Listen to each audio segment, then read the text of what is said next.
계속해서 사울을 이제 통하여서 사울의 마음에서 계속 일어나고 있는 죄죠. 이 죄를 우리가 바라보면서 과연 사울의 마음에서 일어난 이 죄가 어디서 온 건가 하는 거예요.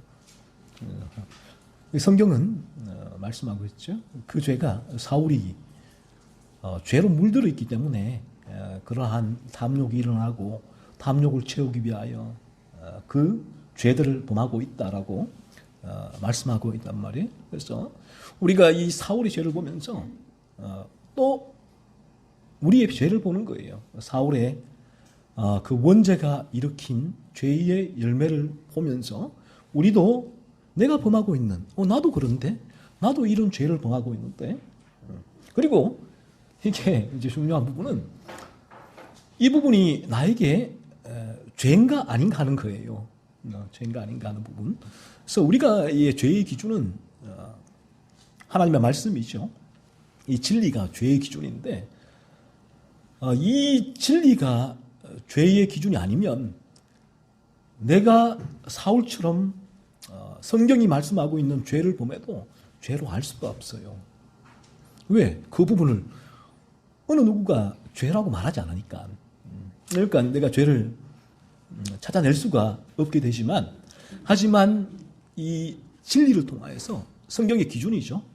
기준이 무엇이 죄고 무엇이 죄가 아닌 부분들을 명확하게 성경은 절대적이에요. 절대적.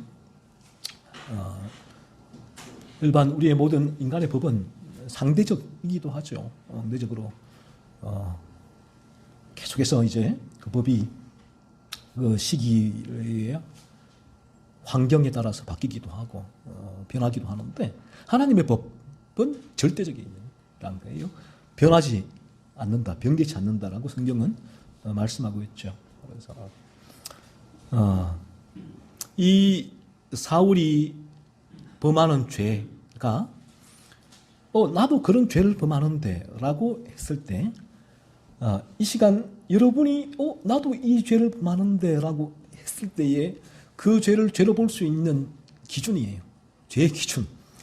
그래서 이 진리를 들을 때 성령이 역사할 때 여러분의 마음에 어느 순간 이 기준이 들어온단 말이에요. 이전에는 나는 이 부분을 죄라고 생각지 않아요.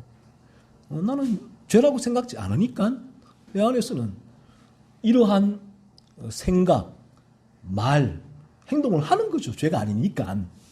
그런데 어느 순간 이 자리에 계속 올 때에 죄의 기준을 성경이 하나님께서 우리에게 정하신 죄의 기준이에요. 율법인데 기준인데 그 기준을 듣다 보니까 그렇게 들어도 성령이 역사하지 않으면 우리는 인간은 어쩔 수 없단 말이에요. 한 귀로 듣고 한 귀로 흘릴 수밖에 없어요.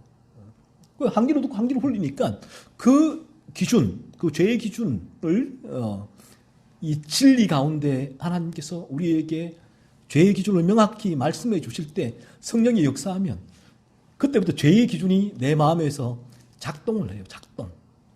이게 이제 죄각성이죠. 작동을 하니까 이전에는 나는 이 부분을 죄라고 여기지 않았으니까. 그런데 여기지 않았으니까 내가 이런 생각을 하고 말을 하고 행동을 해도 아무런 문제가 없는 거예요. 그런데 어느 순간 내 안에 이 기준이 쑥 들어오면서 이 부분이 죄로서 이 기준이 이 죄의 기준에 하나님의 거룩의 기준이죠. 이 프리즘으로 내가 말하고 있는 말, 내 마음에 가지고 있는 은밀한 생각들, 눈, 자세, 태도, 행동들을 바라보게 되란 말이에요. 이렇게 자연스럽게 하지 마세요라고 해도 어느 순간 성령께서 그렇게 우리에게 이 부분은 죄라고 하셨는데 이 부분이 죄각성이 일어나게 되는 부분이죠. 그러면 그때부터 우리는 이 죄가 불편해져요. 이러한 죄의 기준이 들어오지 않으면 죄가 불편할 이유가 없잖아요. 그래서 아무리 말씀을 들어도 나는 또 오늘 딱 나가면 그 순간부터 또 내 안에는 온갖 성경이 죄라고 하는 부분들을 아무런 거침없이 제어할 어떤 장치가 없어요. 나는 그렇게 행하는 거예요. 그리고 또 다음 주에 와서 들으면 이 쇠기의 정일기잖아요. 아무런 성령의 역사가 일어나지 않을 때 아무런 죄에 대한 불편한 감정이 일어나지 않는데 하지만 우리의 희망은 진리란 말이에요. 이 진리의 성령은 진리의 영이기 때문에 진리를 들을 때 진리의 영이신 성령이 역사하고 그래서 늘 와서 앉아 있다가 아이고 이게 뭐 말도 안 되네. 그게 뭐 죄야 그게. 나는 뭐 그 부분을 동의하지 않아. 늘 와서 이제 그러한 내 마음에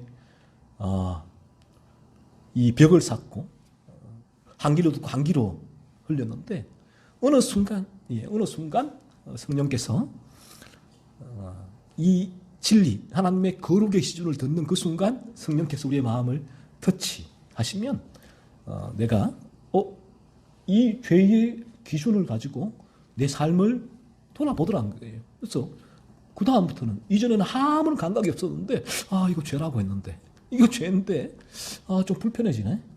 이거 죄를 안 짓으면 좋겠는데 이런 마음이 이제 시작이 되는.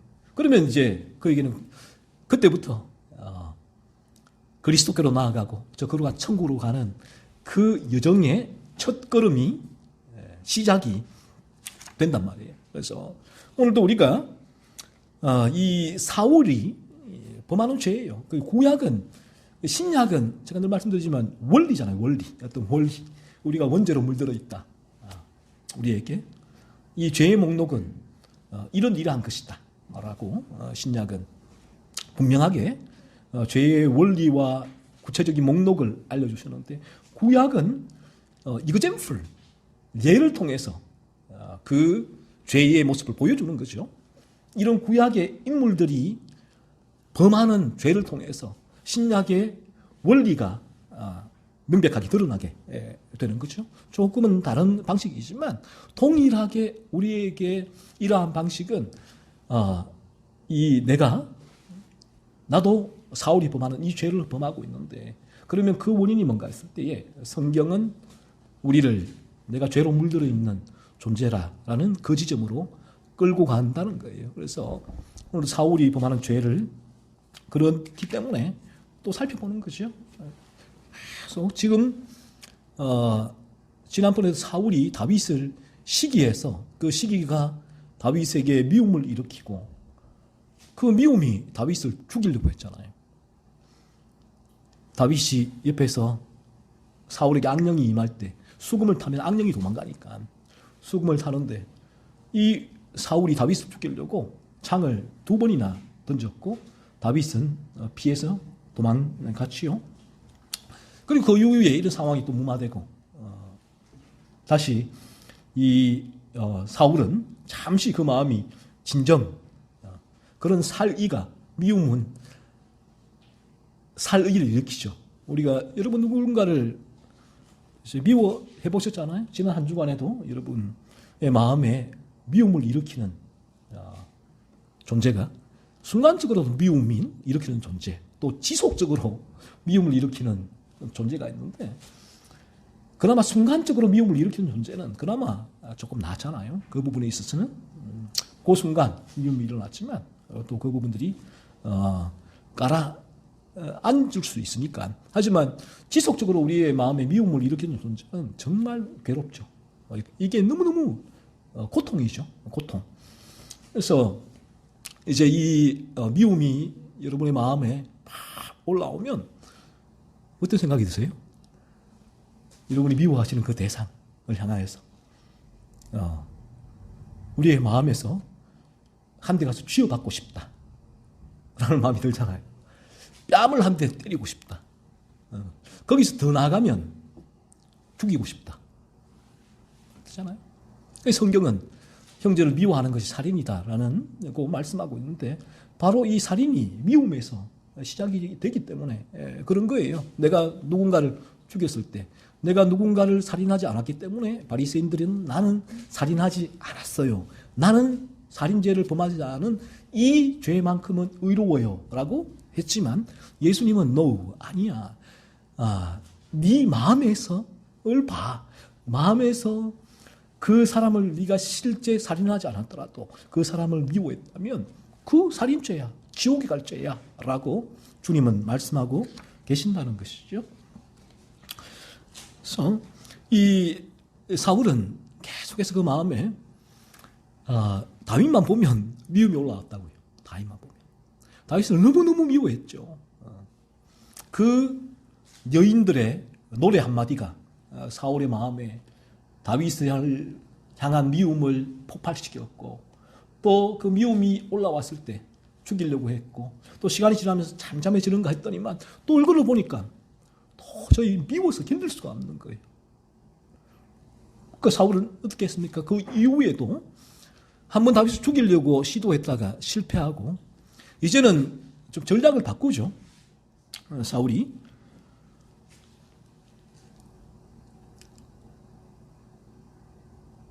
딸 메랍, 장녀 메랍을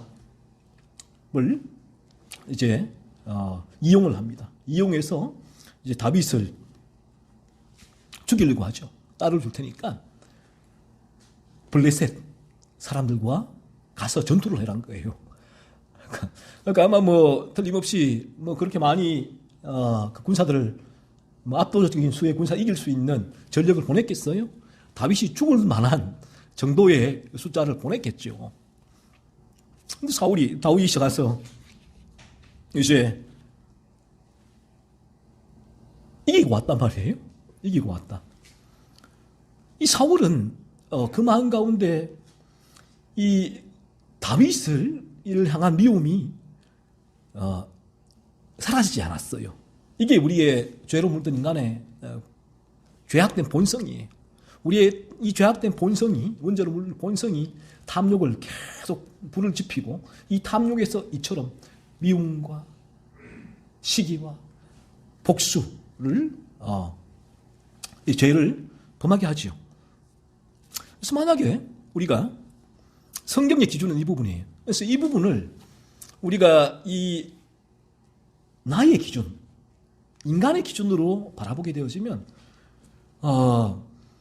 이 부분에 있어서 이거는 너무나 불합리한데요? 라고 이제 반박을 하게 되시죠. 하지만 성경의 기준은 이 부분이에요. 그래서 이 부분이 예를 들면 이거예요. 상대방이 나에게 뭐라고 하든 그러니까 내가 잘했든 상대방이 잘했든 성경은 누구의 시시비비의 문제가 아니란 거예요. 이 부분이. 우리가 죄로 물들어 있다는 것은 성경에서는 이 시시비비를 가리는 문제가 아니고 상대방의 문제가 있을지라도 내가 이 상대방이 나를 괴롭힌다고요? 그런데 내가 나를 괴롭히는 그 상대방을 미워하고 있다면 성경은 그 미움을 죄라고 해요. 내 마음이 죄로 물들어 있기 때문에 우리가 그 상대방을 미워하게 된다는 거죠. 뭐 우리가 이 부분들은 우리 일상생활에서 너무나 자연스럽잖아요. 누가 나를 미워하고 욕하고 힘들게 한다면 세상의 방식은 그대로 갚아주면 돼요. 갚아주면 돼요. 이게 합리적이잖아요. 공정과 정의 상식이 아니에요. 하지만 성경은 말씀하고 있어요. 만약에 우리가 아담이 죄를 범하지 않았더라면 그 죄가 우리에게 물려지지 않았더라면 인간은 그러니까 그 전형이 스데반 집사님이잖아요. 그 부분은 이그젠플을 보여주는 바가 스데반 집사님이 무엇을 했습니까? 단지 이 진리를 전하다가 그들을 마음을 상하게 했고 그들이 그 진리를 전하는 스데반 집사님을 돌로서 쳐 죽였잖아요. 돌로서 죽는 그 순간에 스데반 집사님 뭐라고 했습니까? 저들을 용서해달라고. 무슨 일을 하는지 모른다는 거예요. 이 상태죠. 우리 주님도 마찬가지고 십자가에서 주님을 죽이는 그들을 향해서 군병들을 향해서 저들이 하는 일을 주님 모릅니다. 용서해달라고 기도했는데 이러한 이그젠플처럼 우리도 마찬가지다. 누군가 우리에게 이 한 대 때리면 세상의 방식은 한 대로 갚아주거나 두 대로 갚아줘라. 이게 세상의 방식이잖아요. 왜 한 대로 갚아주고 두 대로 갚아줄까요? 미우니까. 그리고 이 믿고 하니까 분노가 일어나니까 이 부분들을 내가 표출하지 않고는 내가 죽을 것 같단 말이에요. 이게 죄인의 우리 죄로 물들어 있는 인간의 본성적인 모습이죠. 그래서 받은 대로 아니면 더 해서 갚아주는 거예요. 그런데 성경의 기준은 그러니까 이 부분이 우리가 납득이 되지 않으면 이 부분이 여기서 내가 굽히지 않으면 여기에 이 성경의 진리 앞에 죄를 살필 수가 없어요. 왜? 내가 이걸 나의 죄로 봐야 돼? 나는 정당한데 내가 저 사람에게 맞은 게 얼마나 많은데 내가 한 대 때렸다고 내 마음이 저 사람 좀 미워했다고 이게 왜 죄입니까? 라고 했을 때는 전혀 이제 나의 죄를 살필 수가 없죠. 그런데 참 이게 신기한 일이죠. 그래서 신기한 일이라고 하는데 인간의 이성은 우리가 가지고 있는 지성은 이처럼 죄는 내가 누군가에게 괴롭힘을 당했을 때 갚아주는 부분들을 인간의 지성은 죄라고 얘기잖아요.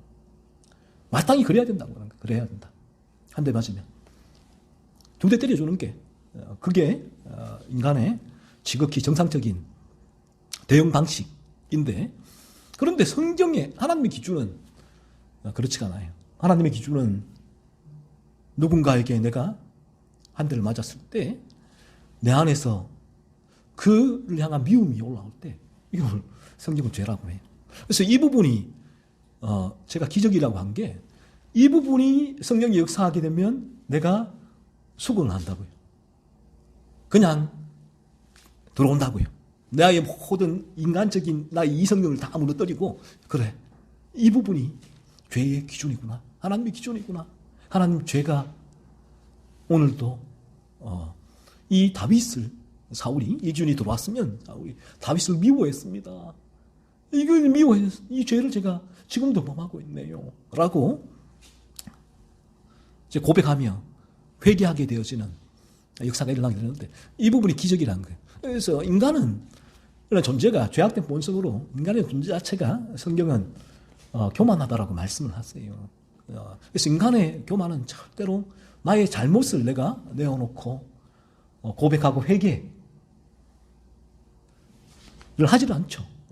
인간의 존재 자체가 죄로 물들어 있는 인간의 본성에서 나오는 죄악된 모습이 교만인데 그런데 이 부분이 이 성령이 이 진리를 딱 역사하게 되어지면 그래서 하나님 앞에 무릎을 꿇는 거예요. 하나님 거룩의 기준 앞에 하나님 앞에 무릎을 꿇고 설령 내 머리로 지금 이해가 되지 않더라도 이 진리 거룩의 기준 앞에 넙죽어 떨리는 거예요. 그대로 하나님이 옳습니다 라고 하나님 앞에 무릎 꿇고 자 그러면 하나님께서 이 부분을 죄라고 하셨기에 저에게도 이런 죄가 있습니다 라고 고백하게 되고 그리고 계속 자기 죄를 살피게 되거든요. 그때부터는 하나님 거룩의 기준으로. 그래서 이전까지는 저 사람이 내게 이렇게 했는데 내가 저 사람을 미워하는 게 죄라고? 말이 돼?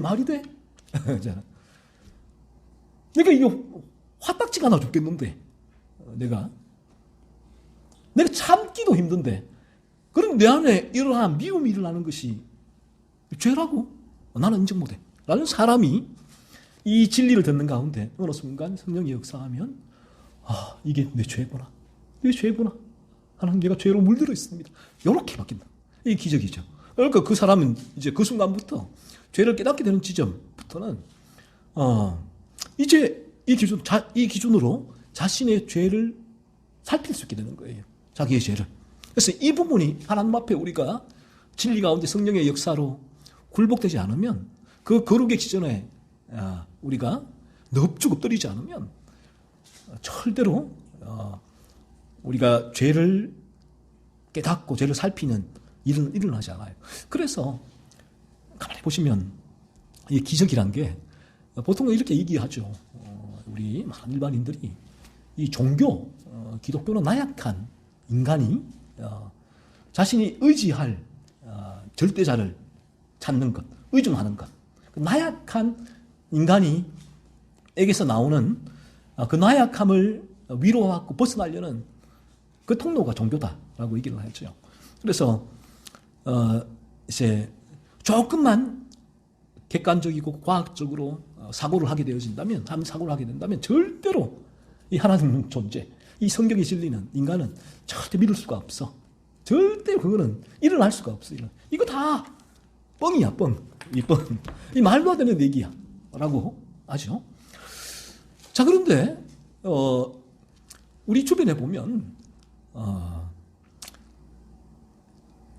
제가 늘 많이 읽었고, 지금도 여러분이 권하는 이제 마틴 로이드 존스 목사님 같은 경우만 하더라도, 이분이 그 당시에 영국의 왕실의 의사였거든요. 아주 촉망받는 젊은 의사였거든요. 그만큼 이제 어느 누구와 견주어도 세상적인 지성에 있어서 뒤처지지 않는 뛰어난 분이었단 말이에요. 그 왕실에서 거의 탑급으로 인정받는 의사였으니까. 그런데 그 로이 존스 목사님이, 그분도 어릴 때부터 교회 다녔는데 자기는 본인의 죄를 본인이 바라볼 수 없었다라고 고백을 해요. 로이 존스도 20대 중반에 비로소 그 설교를 듣고 자신의 죄를 바라보게 되고 죄의 각성이 일어나게 되고 그리스도께 나와 참되게 거듭났다라고 고백을 한단 말이에요. 그러니까 로이 존스 이분에게도 이렇게 세상적으로, 지식적으로, 과학적으로, 학문적으로 뛰어난 이분에게 신기한 일이 났죠. 신기한 일. 희한한 일이 난 거예요. 이 하나님의 거룩의 기준이 인정되고 그 앞에 무릎 꿇고 자신의 죄를 살피는 거예요. 그래서 만약에 여러분께서 이 자신의 죄를 지금 살필 수 있다면, 이런 방식으로 여러분이 이 죄를 바라보게 되는 것은 기적 중의 기적이다. 인간은 절대로 자기의 죄를 살필 수 없는 존재가 인간이에요.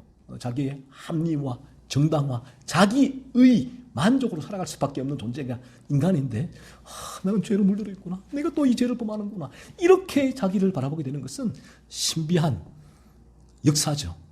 그래서 저는 지금도 그래요. 지금도 제 자신이 마찬가지고, 모태신앙후 어릴 때부터 정통 보수교단에서 신앙생활을 해왔고, 그러면서 교회에서도 수많은 이제 중고등부, 청년부, 대학부 청년부를 거치면서 그 교회의 일들을 해왔고, 얼마나 열심히 했는지 몰라요. 그럼에도 불구하고 나는 내 죄에 대해서는 전혀 보지 못했거든요. 단지 나는 예수 믿었으니까, 나 죄인임을 인정하고 믿었으니까 난 구원받은 거야 라고 확신하고, 이 확신이 없으면 구원의 확신에 대한 교리를 믿죠. 무조건 믿어, 딴소리 하지 말고. 뭐죠? 그러면서 제 삶에는 그래서 이 부분이 사람들이 볼 수 없는 바예요. 사람들은 저의 외적인 삶을 보고서 저 친구는 신학교 갈 친구야, 목사할 친구야 라고 하잖아요. 그런데 내 안에는 온갖 죄들이 그렇게 주의 몸된 교회에서 주일로 아침부터 밤까지, 제가 방위를 나왔거든요. 퇴근하면 교회 가고 중동부 교사하고 방위 다니면서 이렇게 교회 살았다고요. 찬양하고 뭐 다 했다고요. 이렇게 사람들이 볼 때 와, 대단하다라고 했는데, 그때에도 내 안에는 죄에 대한 전혀 무감각했다고요. 나는 이미 구원받았으니까 이 죄, 어느 누구도 제게 그 죄에 대해서 한마디 해준 사람이 없어요. 이러한 중생론에 대해서 어떻게 네가 믿는 예수님이 참되게 믿느냐. 그때 이 믿음에 대해서 하나의 의문을 던진 그 단체가 다락방이란. 사람들이 이러한 자기의 신앙의 회의를 가지고 있다가 그쪽에서 그렇게 너 구원받은 게 맞아라고 하니까 많은 분들이 휩쓸었잖아요. 그 부분으로. 제게는 외적으로는 너무나 완벽한 신학생, 목회자 후보생, 그 비전과 선교를 향해서, 중동 선교를 향해서 꿈을 꾸면서 훈련을 받고 있는 사람이었는데, 내 안에 있는 이런 조그만 거짓, 시기, 질투, 음욕 이런 죄가 전혀 체킹이 되지 않고 그 죄가 넘쳐나는 거예요. 누가 좀 그러면 미워하고 미워해요. 그러면서 또 신앙생활을 얼마나 열심히 하는지 이거 아무 상관이 없는 거예요. 내가 이 죄를 범하는 거하고 나의 신앙생활은 아무 상관이 없어. 그러던 중에 제가 이분들을 만났잖아요. 우리 이태봉 목사님을 통해서 총신 2학년 때 소개를 받은 거예요. 그 목사님 통해서 처음에 에이든 토우즈 이 성경적 복음주의자를 소개했고 이제 그 책을 읽으면서 이제 그 이태봉 목사님 통해서 로이 존스를 읽기 시작했는데 그렇게 신학교 2학년 때 그러니까 27세 때 그 산상수훈 저 책을 지금 제가 집에 두고 있는데 한 번 더 읽고 또 읽고 하는데 그 책이 정경서라고 그 당시는 몇 년 전이에요. 제가 27이시니까 거의 뭐 20년도 가까이 돼가는 더 넘었는데 그러니까 출판사가 좀 형편없었다고요. 글자도 활자도 조그맣게 인쇄도 잘 안 되는 잘 보이지 않는 그런 책이었는데 그 책을 읽는데 제가 사흘 동안 펑펑 울었어요. 그 책을 읽으면서 얼마나 사흘 동안 계속해서 눈물이 얼마나 펑펑 쏟아지는지 지금 산상수훈이 저는 그런 설교인 줄 몰랐어요. 산상수훈은 저는 늘 이제까지는 내가 정말 열심히 믿음 생활하고 있기 때문에 이런 나의 이 믿음 생활이 통해서 산상수훈을 내가 성취할 수 있다라고 난 그렇게 믿었거든요. 산상수훈 자체가. 그래 나는 이렇게 살면 돼. 이렇게 살 수 있어 라고 믿었죠. 그런데 이 산상수훈은 존스가 하나하나 얘기를 하는데 그런 의미가 전혀 아니고 거듭난 자 일로서는 그런 사람이 살 수가 없다는 거예요. 이게 뭐야? 양만이 살 수 있다는 양. 너 양이냐는 거예요. 너 저렇게 사는 적이 있냐는 거예요. 그리스도를 참되게 바라본 적이 있냐. 그리스도를 말미암아 그 생명을 공급받고 있냐. 그 얘기를 계속 하는데 제가 정말 미치겠더라고요. 그래서 그때 이제 제가 너무 큰 충격이죠. 받고 그 책들을 지금까지 계속 읽고 있는 거예요. 그 진리를. 그러니까 산상수훈에 대한 이 설교가 얼마나 많았습니까? 얼마나 많은데 대다수의 산상설교는 본인의 거듭남이 경험되지 않고서 산상설교를 하게 되어지면 이 산상설교는 그 사람을 종교인으로 만들어버려요. 도덕과 종교, 윤리 더 이상도 더 이하도 아니잖아. 도울 김용옥이도 산상수훈 강의를 해서 책을 저는 너무너무 황당한데 이 철학자, 동양 철학자잖아요. 이 양반이가 로마서 강의도 내고 산상수훈 강의도 냈는데 이분의 책을 읽어보면 산상수훈을 보면 이거예요. 인간들이여 성자이신 그리스도 예수의 산상수훈이 명령하는 그 명령대로 사십시오. 그러면 이 땅에 평화가 올 것이다. 전쟁도 떠나가고 평화가 올 것이다. 전혀 다르죠. 전혀 달라요. 제가 요즘에 챗 GPT로 검색 프로그램이죠. 인공지능 AI 검색 프로그램인데 이 챗 GPT에 지금 이 설교를 여러분도 한번 해보세요. 지금 3.5는 무료예요. 이 설교를 요거 가지고 딱 한번 넣어보세요. 그러면 설교 한 편이 쫙 나와요. 요 설교 가지고. 그래서 이 목회의 현장에서도 AI가 들어오게 되었으면 기존의 목사들이 하고 있는 그 설교 다 대체 가능해요. 다 대체 가능해요. 그런데 AI가 넘어설 수 없는 그 간극이 있어요. 간극이. 이 AI가 넘어설 수 없는 간극이 뭔가 하면 죄를 깨닫는 것. 성령의 역사. 이 부분은 AI가 넘어설 수 없어요. 그러니까 이 설교를 가지고 어떻게 하면 인간을 죄를 깨닫게 하고 그리고 죄를 깨달은 인간이 그리스도께로 나아오게 하는가에 대해서는 AI는 설교할 수 없어요. 단지 AI는 사랑에 대해서 쫙 완벽해요. 시기, 질투, 미움에 대해서 완벽하게 외형적으로, 종교적으로 우리가 행하게 만드는 거예요. 그래서 우리에게 이 시간 진리 가운데 어느 순간 저는 그래요. 여기서 저를 포함해서 어느 누구도 나는 절대로 이 진리가 나를 무너뜨릴 수 없어. 꽁꽁 내가 나를 감싸고 절대로 진리는 나는 이건 말도 안 돼. 이 난센스야, 난센스. 이거는 뭐 우리 인간을 무시하는 이 다 뻥이야 라는 부분을 가지고 있을지라도 기적이에요. 성령이 역사하면 한 번에 무너집니다. 하나님 앞에, 이 진리 앞에 그렇구나. 기적과 같은 일이 일어나요. 이 죄의 기준을 가지고 자기를 바라보게 돼요. 내가 하지 않으려고 했다. 그런 변화가 일어나게 된다. 이 부분이 이 살아계신 하나님의 이 복음 사역에 일어나는 일이에요. 그래서 휘필드가 웨슬리와 동시에 인물이잖아요. 두 분이 성화론에서 치열하게 그런 논박을 주고받았는데, 휘필드가 목사님 당시 청교도로서 이 영국 국교회죠. 교회에서 설교를 못하게 빼앗았어요. 설교를 못하게 밀어냈어요. 이 영국 국교회에서는 설교를 할 수가 없어 라고 했을 때, 왜냐하면 이분들이 영국 국교회가 이제 믿고 있는 그 신앙에 대해서 끊임없이 문제 제기를 했죠. 그러한 종교적으로 인간이 거듭날 수 없다라고, 당신들이 말하는 세례를 통해서 거듭날 수가 없고 성경을 읽음으로 거듭날 수 없다라는 부분들이 있어요. 목사들 중에도 거듭나지 않은 목사들이 너무나 많다라고 이분들이 끊임없이 그 당시에도 설교를 했다고요. 그 당시에는 영국 국교회에 강력한 이제 이분들이 권력이 있으니까 너무너무 위험하죠. 그럼에도 불구하고 휘필드가 설교를 했고 그 영국 국교에서 쫓겨나죠. 쫓겨나게 돼서 이분이 노상 설교를 해요. 노상에서 나와서 설교를 하는데 수만 명이 여름만이 모였죠.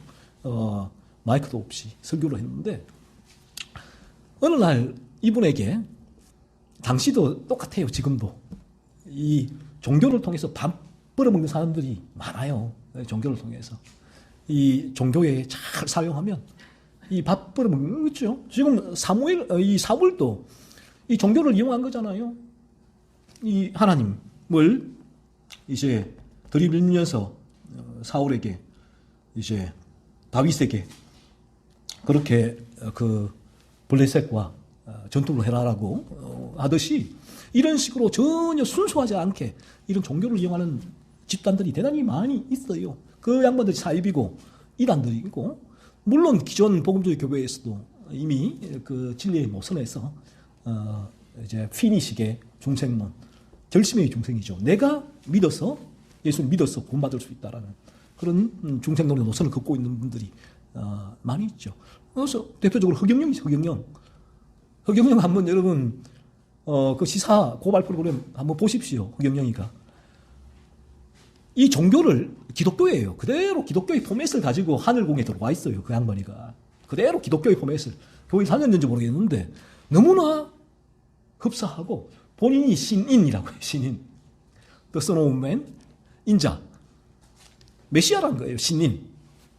그리고 본인이 보혜사고 성령이고, 그러면서 그 모이는 그 사람들에게 갈취를 하는데, 이렇게 종교를 가지고 본인의 배를 채우고 있잖아요. 그런 분들이 얼마나 많은지 몰라요. 그래서 이제 휘필드 당시에도 똑같아요. 이 부분이 당시에도 출판업자가 이분 설교를 많은 분들이 들으니까 책 많이 팔릴 거 아니에요. 책 내면 돈 되잖아요. 돈 되잖아요. 어떤 방식으로든지 그리스도 예수의 복음이 전해지는 것으로 인하여 이제 그렇게 하나님 복음을 전하시기도 하지만, 여튼 이 출판업자의 동기는 순수하지는 않죠. 그렇게 돈 벌려고 휘필드에게 와서 책 찍어내자. 책 찍어내면 목사님 돈 많이 벌 거다. 본인도 그렇고 했을 때 휘필드가 이런 얘기를 해요. 당신이 그 책에서 만약에 우레와 번개와 천둥을 인쇄해낼 수 있다면 출판해라 라고 해요. 돌려보내요. 이게 무슨 말이냐면 하나님의 신비한 역사가 있다는 거예요. 이런 진리를 전할 때, 진리 앞에 설 때에 하나님의 신비한 역사가 단순히 이성적이고 지성적으로 볼 때에 그래 맞아 아니야 나는 거부해, 동의해. 그 차원이 아니라 진리를 접할 때, 성령이 역사할 때 우레와 천둥과 번개처럼 성령이 기적 같은 역사를 우리에게 일으켜서 그 인간은 그때부터 이 죄에 대한 감각을 가지고 그리스도께 나아가는 이 자체가 기적이 기적. 그래서 이런 기적이 일어나지 않으면 우리 저를 포함해서 모두 다가 그리스도 예수께로 한 걸음도 나갈 수 없는 존재가 우리들이다라는 것이고, 만약에 이 시간 여러분에게 저는 그런 기적이 일어나기를 간절히 날마다 소원하고 또 이 자리에 서지만 그러한 죄에 대한 감각이 일어났다면 기적이에요. 그리고 저는 또 이 제 자신을 보면서도 이 부분에 늘 이 부분이 내가 많은 책을 읽었고 내가 많은 지식을 가지고 있기 때문에 내가 무언가 특별하다 그런 차원이 아니고, 그런 부분이 전혀 아니라 나 같은 사람이 나 같은 과거에 똘똘 자기 의로 뭉쳐져 있는 자존심으로 탐욕으로 똘똘 뭉쳐져 갖고 내 정말 이기적으로 나만을 위해서 아내나 자녀나 친구나 모두 다 사실은 다 열어놓고 보면 내 탐욕을 위한 희생양 도구들이죠. 내가 얼마나 그렇게 살아온 나였는데, 그래서 이 죄, 이런 죄를 전혀 바라볼 수 없었는데 지금은 아침에 일어나면서 하나님 거룩한 삶을 살게 해주옵소서, 죄 짓지 않게 해주옵소서. 그리고 내 안에 죄의 유혹이 계속 밀려오니까 이 죄가 바라봐지고 이 죄에 대해서 애통해야 하고 죄와 분투하고 싸우고 또 이 죄가 리셋되고 내 안에서 이 부분들을 바라보게 될 때에 너무 놀랍죠. 하나님의 은혜잖아요. 이 부분 복음의 능력이다. 성령 이 말씀은, 이 복음은 말로서 우리에게 임한 것이 아니라 능력으로 임한다고 하셨는데, 바로 이런 부분에 실제 나의 삶 가운데 이런 변화를 동반시켜주니까 이 부분이 기적 같은 일이고, 저는 성령께서 진리 앞에만 우리가 선다면 여러분의 의지와 상관없이 어느 순간 내가 이 진리를 가장 강하게 거부하는 사람일지라도, 바울이 그러잖아요. 바울이 이 진리를 가장 강하게 거부했잖아요. 이 진리를 전하는 사람을 바울이 어떻게 했습니까? 다 그때 사울이었죠? 다 감옥에 집어넣으려고 눈에 불을 켜고 그 사람들을 감옥에 잡아넣으려고 가던 길에 다메섹 도상에서 이러한 역사가 일어난 거 아니겠어요? 그래서 이 진리 앞에서 하나님께서 우리에게 그러한 역사를 틀림없이 저는 일으키신다라는 확신 그리고 희망을 가지고 있습니다. 그래서 여러분도 서로를 본인이 또 이런 설교를 들으면서 그 마음에 그런 감동이 오면 그런 마음으로 한 주를 살고 또 주일 오고 내 영혼이 거듭나게 해주옵소서. 그래서 이 진리가 들어오면 내 영혼의 거듭남이 가장 중요한 문제가 되어지면 우리가 아침에 깰 때 뭐부터 하겠어요? 나 거듭나게 해주세요 라고 하루를 시작하겠죠. 그래서 이 부분이 나를 밀어붙이지 않으니까 하루 일어날 때 세상 걱정, 근심, 염려가 세상의 것들을 계속 먼저 추구할 수밖에 없는데, 여러분들에게 이 시간 성령의 역사로 아침마다 성령께서 여러분의 마음에 네가 거듭나야 하리라 라는 주님의 니고데모에게 주신 이 말씀이 여러분의 마음에도 저는 울려 퍼지기를 원해요. 그래서 이 진리 앞에 설 때에 어느 순간 깨지는 역사, 죄가 깨달아지는 역사. 그러면 성경은 말씀하고 있잖아요. 사람은 할 수 없으되 하나님은 하실 수 있다. 저는 할 수가 없죠. 제가 아무리 노력한들 그 마음을 어떻게 조금이라도 바꿀 수가 있습니까? 하지만 제가 할 수 있는 일은 성령의 역사에 바라보면서 이 진리를 전하는 그 일은 제가 해야 되죠.